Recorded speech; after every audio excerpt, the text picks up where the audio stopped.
brew day. Just before we start and before we talk about the recipe, last night I cleaned the Robobrew, mostly in the dark. It's not much light out here. I did notice that just something, it does feel more solid. I don't know if it's exactly the same or not, but this malt pot feels more solid. But just be careful before you use it. There's a little bit of contact. You know, sometimes, I think it's contact or something. You know how sometimes you get that on steel or whatever to protect it when it's being made or pressed.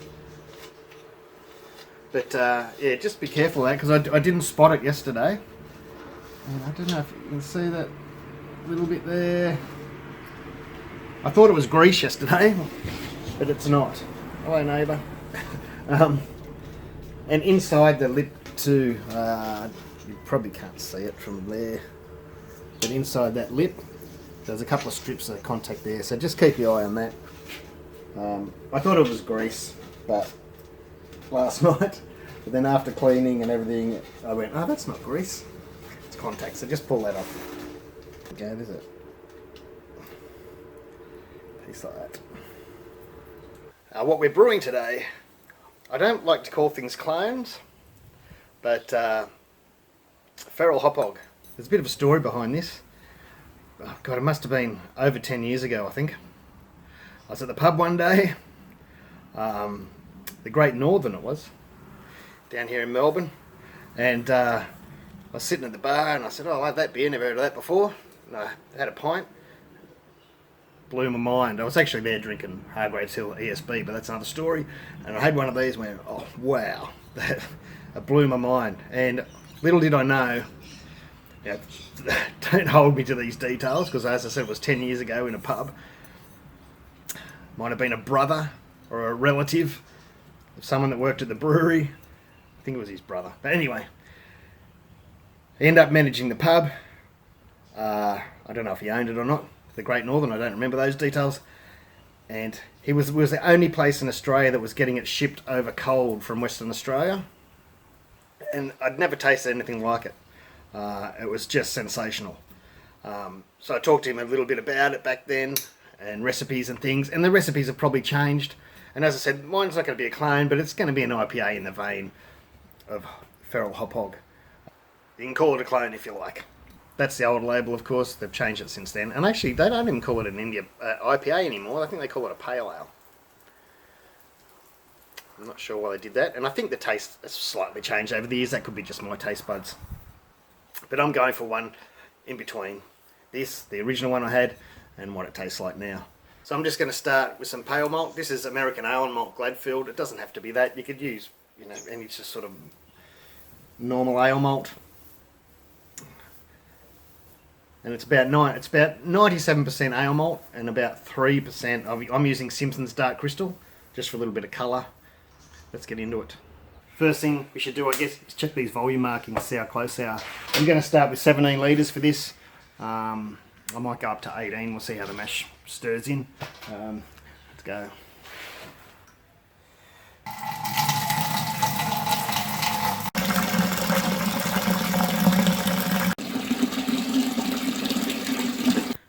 My old HLT here, which I use still, I ended up, ignore the ones on the keg, it changed. The ones on the markings here, I did by weight. I weighed the water as I put it in. And so I started today at 47 and we went down to 30, right on the line there. So we should have about 17 litres in there. We're just over 17. We're less than 17 and a half, so that's pretty close. I know the new control panel has got all these fancy steps in it. Today I'm not using the steps. I'm just going to do a straight brew in it, use it manually. There's a couple of reasons for that. One, I just want to get a brew into it first, and try it out like I would my other one, so I can compare it a bit closer. And two, it's a school day. I've only got a certain amount of time, and when you start step mashing, things take a lot longer. So I've got my water, 17 litres in, as I said. Let's turn it on. And we're still set at 80 from last night. It's interesting that it must keep the temperature. We're 63 degrees in it. The way you change temp now is a bit different than last time. Last time you could just sort of change it and it would automatically change, but these days you can't. You need to just press that temp once quickly and see how the temperature starts to flash. I want this to mash in, for strike temp I should say, about 71 degrees. I'm heading for 66 by the time I put the grain in. So that's stopped flashing, that's set at 71. See how that's pause symbol? It's not running at the moment, it's in manual mode. So you just press play. Now we're in heating. My elements aren't on, I turned them off. I'll turn them both on for heating up the water. And to get from 63 to 71 from 63 shouldn't take long at all. I've done a whole video on this before as a tips video. Turn your pump on when you're heating, at least when you're close to your heat temp, or at least stir a lot. Get that water circulating so you know you've got an even temp through the whole grain. Otherwise, when you strike in or mash in, you won't get to the temps you want. It's the same with my big HLT if I'm using that for brewing, or the Robobrew. You need to stir it just to make sure that temperature's even throughout. Out on top, whack this on, leave it up tall like that. That stops grain going down there as you're putting grain in the machine. Make that in the malt pipe.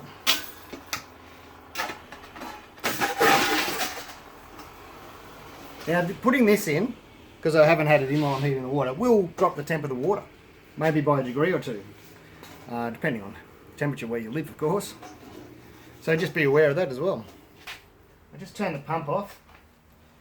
Now this is the only issue with the cam lock. So you won't want to be splashing hot water around like that. You need to unclip it to turn it. Just something to remember. It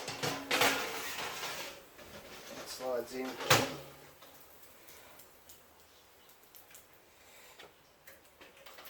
Turn that back around. I'm going to shorten that. It's a bit long. Anyway, put the pump back on. You can hear those elements have gone on because that's dropped the temp of the water. Like it's down to 69 already. 2 degrees that dropped. Just quickly for the more experienced brewers and the purists, I don't know if that's the right word. I do adjust my water here in West Melbourne. There's a bit of calcium chloride, Epsom salts, calcium sulfate, and sometimes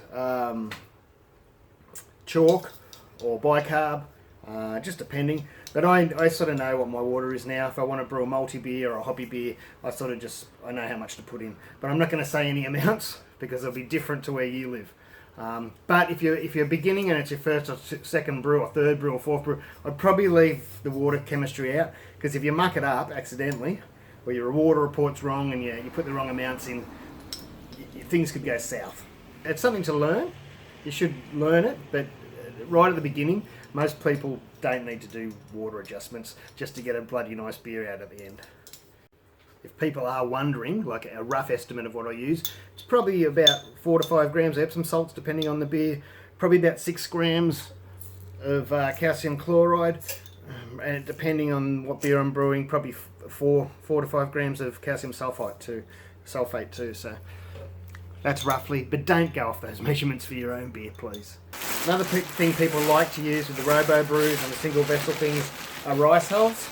Now I don't very often use them, to be honest. I rarely do, but a lot of people like to, especially if you're using the top screen and you're a bit worried about your grain crush. It'll help the water flow through the bed. But I usually leave the top screen off so I can give it a good stir now and then, make sure everything's mixed in, and I don't usually use rice hulls. If you are going to use them, just mix a couple of handfuls in. You don't need much. I think that's about 1 kilo. That's a crap load. That will do a lot of brews. You just need a couple of handfuls in with your grain. It's time to mash in. We were at 71, but I just did this without pressing the record button, so it dropped down a little bit before I noticed. Now I'm going to record it again. To change the temperature, you've got to pause it when you're in manual mode, press temp, down to my 66, and you can just press play again, and we're at 66. Now I'll mash in.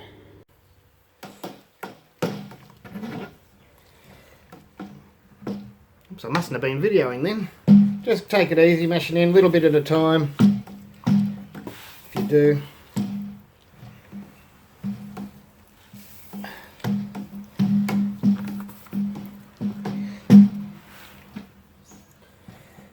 I possibly could have went to 18 litres with this grain bill. As I said, I missed a little bit of me putting the grain in. I didn't press record.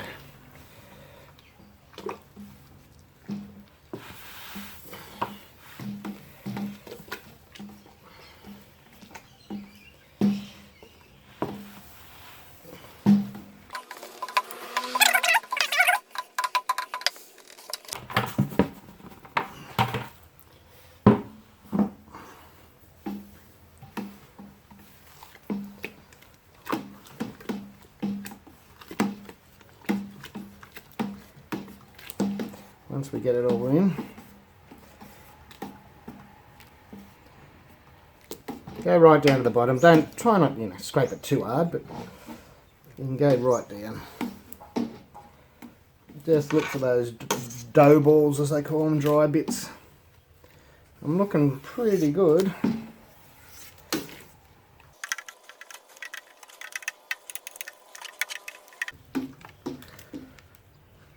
I'm going to turn the pump on. I am going to back it off a bit.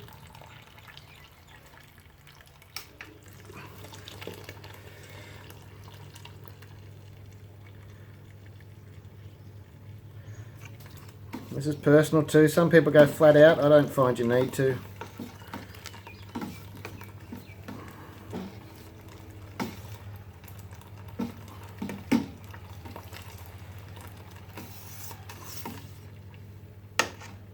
And back that off a little bit more.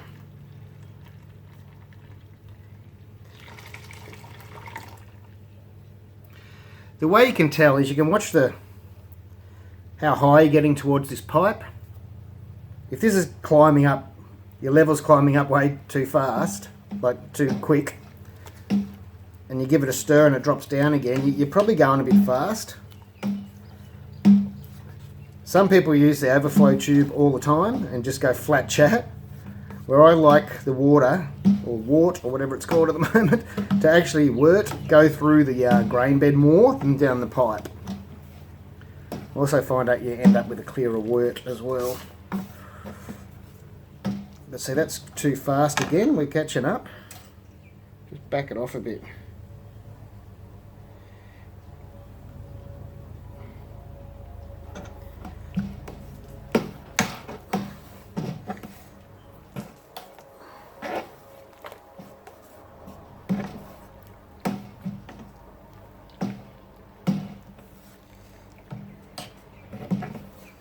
You can turn it off for a while, let that settle back down and catch up again.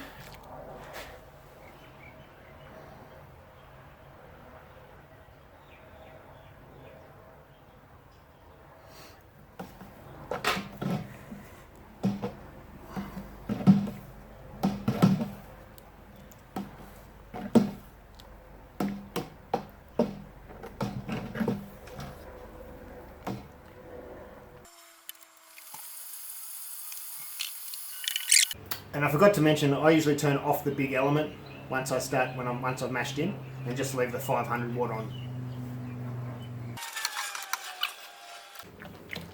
I've just turned this pump right up. We're going over my overflow pipe. I'm actually getting less flow with that bloody screen on. Now I've just turned the pump off because it started pumping dry. We're not getting much flow through that bottom screen. I'm not sure I'm actually liking that extra bottom screen at the moment.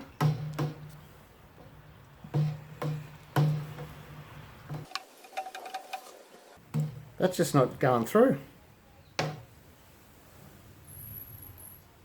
Pump's off.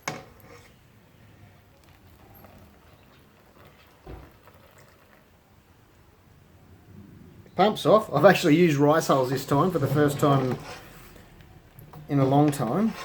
And I'm not getting any flow through that screen. I'm stirring right down to the bottom too.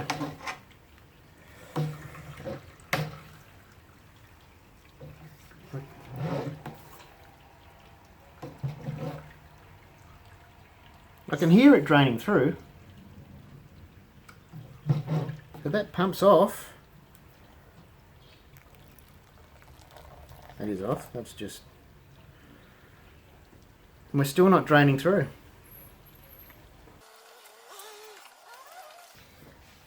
Well, it's 10 o'clock. I'm going to mash for an hour anyway. And keep fiddling with this thing.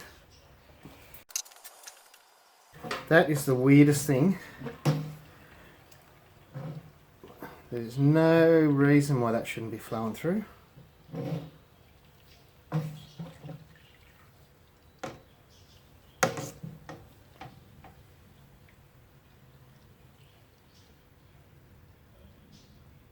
But it's not.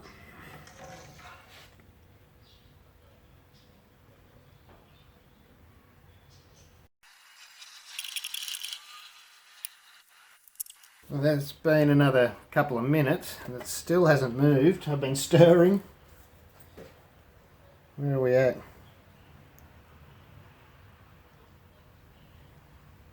Well, we're doing alright for temps. We're about 65 at the top. And we're set to 66, so with the amount of drainage we're getting at the moment, that is not surprising. Why isn't it working? There is no reason that should just not be drained straight out of there. I'm scraping down to the bottom.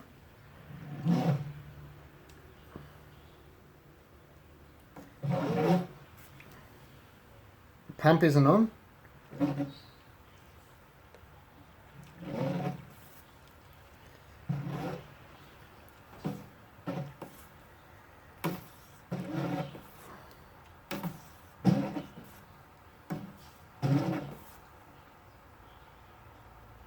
can hear the elements come back on to start heating again. There's barely any liquid down the bottom. There's just no reason for it.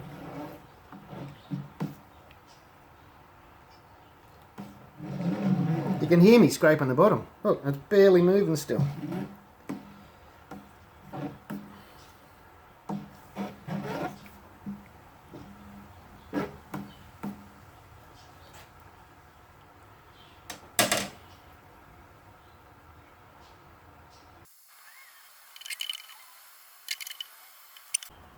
It's been 5 minutes now and we still haven't drained.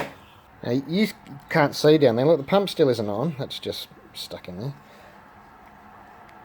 But I can see the water is way down the bottom. It should be nearly level with this.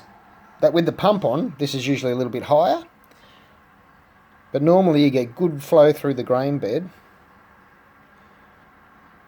And so that, you know, that it equalises out a bit. But at the moment, I'm just not getting any flow through. I could put the top screen on. And I could be using the overflow tube. But I like to get flow through the grain bed.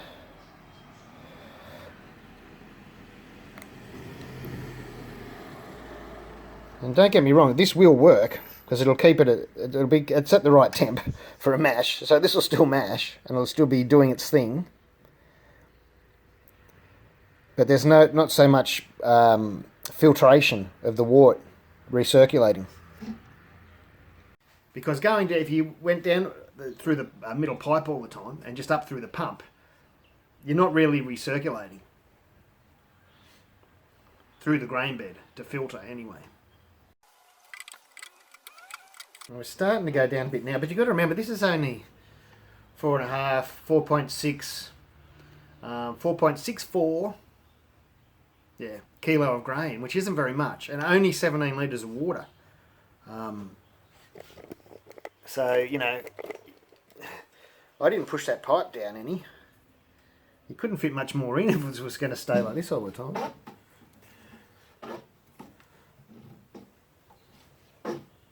starting to go down, but it's been nearly 10 minutes.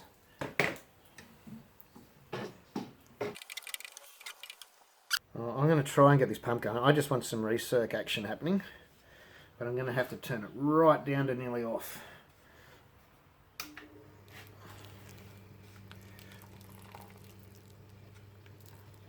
is off. There's a bit of grain in there.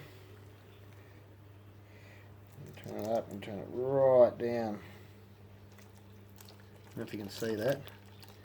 Probably even less than that, otherwise we're just going to fill up. That's too much.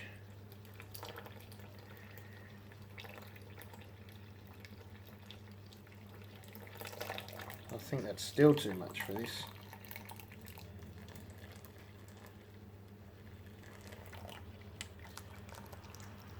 Just going to leave it like that. It's likely going to clog a bit, because sometimes it does at the start, because you've got a bit of junk down there from the grain.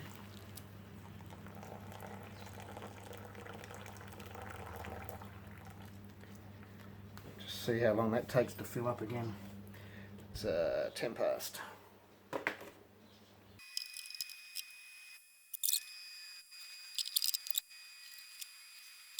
Well, see, the temp in the actual mash is pretty good. 66.2, 66.1. Like that's just about spot on. It's coming out a bit hot out of here, but we're in a heating cycle. That's why. So you just got to work. See how that says 68? There's no, but in the mash is 66.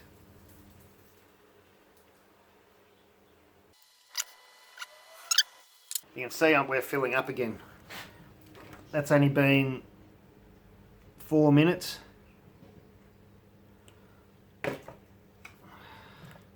And the pump's got a little bit blocked again. Just blow it out. But I'm going to have to turn the pump off again anyway, because we're way too high. We're just not getting flow through the grain bed. I can tell you there's nothing wrong with the crush, and we're using rice hulls as well.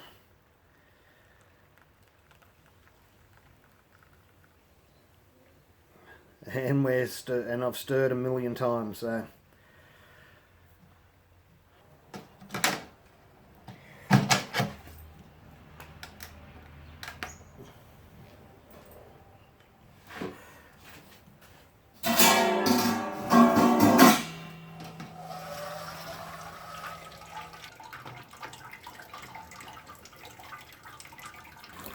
I've actually stopped the brew today, even though I could have got a beer out of it. The recirculation was doing my head in. I'm trying to drain the mash tun and I'm not getting any drainage through those screens.